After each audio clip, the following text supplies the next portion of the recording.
ದೇವರು ಅನ್ನೋ ನಂಬಿಕೆ ಕಡಿಮೆ ಇರೋರು ಹಂಗೆ ಹೇಳ್ತಾರೆ.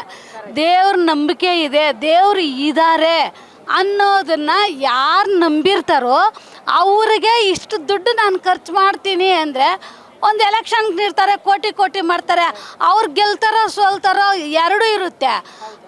ಅವ್ರಿಗೆ ಭಯ ಇಲ್ಲ. ನಮಗೆ ಪುರಾತನ ಕಾಲದಿಂದ, ನಾವು ವೇದಗಳ ಕಾಲದಿಂದ, ಋಷಿಗಳ ಕಾಲದಿಂದ ಸತ್ಯ ಹೇಳಿರೋದು, ಈ ಸತ್ಯ ಮೇಲೆ ಇನ್ವೆಸ್ಟ್ಮೆಂಟ್ ಮಾಡೋದು ಯಾಕೆ ಅದು ಅಂತ. ಇವಾಗ ಒಂದು ಸಣ್ಣ ಎಕ್ಸಾಂಪಲ್, ದೇವ್ರು ಇದ್ದಾರೆ ತೋರಿಸು, ಮತ್ತೆ ಏನಕ್ಕೆ ಹೆಂಗಿದ್ದಾರೆ ದೇವರು ಅಂತೇಳಿದ್ರೆ, ನನಗೆ ಒಂದು ದೇವರು ಇವಾಗ ಪ್ರಹ್ಲಾದ ಹೇಳ್ದ, ಎಲ್ಲಿದ್ದಾರೋ ದೇವರು, ಅವ್ರ ತಂದೆ ಅವ್ರ ಮನೆಯಲ್ಲೇ ವಾದ ವಿವಾದ. ಪ್ರಹ್ಲಾದಾಗ ಹಿರಣ್ಯಕಶಿಪನ దేవుడు ఎక్కడ ఉన్నాడు అంటే లేని ಜಾಗ ಯಾವುದು ಡ್ಯಾಡಿ, ಎಲ್ಲ ಜಾಗದಲ್ಲಿ ಇದ್ದಾನೆ ಅಂದರೆ ನಮ್ಮ ವೇದಗಳಲ್ಲಿ ದೇವರು ಇಲ್ದಿರೋ ಜಾಗ ಇಲ್ಲ ಅಂತ ಹೇಳಿದ್ರೆ ಆವಾಗ ನಾವು ಥಿಂಕ್ ಮಾಡೋಣ.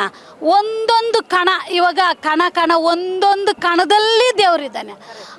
ಅದಕ್ಕೆ ಎಲ್ಲರೂ ಇದೆ, ಎಲ್ಲೆಲ್ಲೂ ನೀನೆ, ನನ್ನಲ್ಲೂ ನೀನೆ, ಎಲ್ಲ ದೇವರಿದ್ದಾನೆ.